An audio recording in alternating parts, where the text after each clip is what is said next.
ഫണ്ടില്ലാത്തതിനാൽ PMAY പദ്ധതിയിൽ വീട് നിർമ്മിക്കാനാകാതെ ത്രിതല പഞ്ചായത്തുകൾ പ്രതിസന്ധിയിൽ. ഉണ്ടായിരുന്ന വീട് പൊളിച്ച വീടുകൾ 1, 2, 3 ഘട്ടങ്ങൾ പൂർത്തിയാക്കിയെങ്കിലും ഫണ്ട് കിട്ടാതെ വിഷമിക്കുകയാണ് ഗുണഭോക്താക്കളും പഞ്ചായത്ത് അധികൃതരും. കേന്ദ്ര സംസ്ഥാന വിഹിതം യഥാസമയം എത്താത്തതാണ് പ്രതിസന്ധിയാവുന്നത്.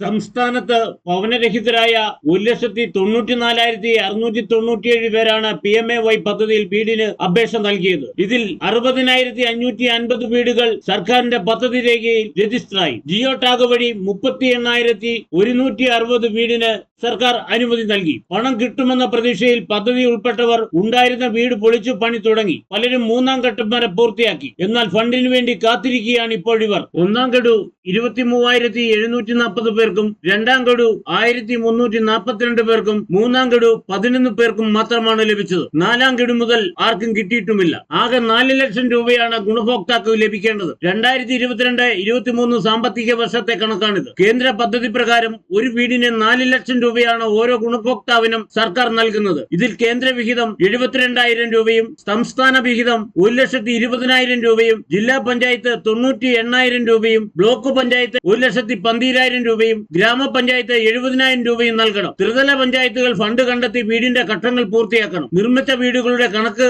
നൽകിയാൽ മാത്രമേ കേന്ദ്ര സർക്കാർ വിഹിതം നൽകുകയുള്ളൂ. സംസ്ഥാന സർക്കാരിന്റെ വിഹിതവും കൃത്യമായി കിട്ടുന്നില്ലെന്നും പരാതിയുണ്ട്. കാരണം വീട് എന്ന സ്വപ്നം യാഥാർത്ഥ്യമാക്കാൻ വേണ്ടി ഉള്ള കൂര പൊളിച്ചിട്ട് ഷെഡിനകത്ത് കിടന്നുകൊണ്ട് അതിന് തറ കെട്ടുമ്പോഴാണ് ആദ്യ ഗഡു ലഭിക്കുന്നത്. തറ കെട്ടിയിട്ട് നാളുകളായിട്ടും ആളുകൾ പൈസ കിട്ടുന്നില്ല. ഇത് 2 രീതിയിലുള്ള ഒരു ദുരവസ്ഥയാണ് ജനങ്ങൾക്കുണ്ടാകുന്നത്. ഒന്ന്, ചുവടുന്നാണെങ്കിലും നനയുന്നാണെങ്കിലും ഉള്ള കൂരകൾ പൊളിച്ച് മറ്റ് ഷെഡിലേക്ക് കഴിയുന്നു. രണ്ടാമത്തെ കാര്യം, ആദ്യ ഗഡു കിട്ടാൻ വേണ്ടി പലിശ എടുത്തും പണയം വെച്ചും വായ്പ മേടിച്ചും ഒക്കെ പൈസ സ്വരുക്കൂട്ടി പണി കിടന്ന ആളുകൾക്ക് പൈസ കിട്ടാതെ വീണ്ടും ഒരു കടക്കടയിലേക്ക് പോകുന്നു.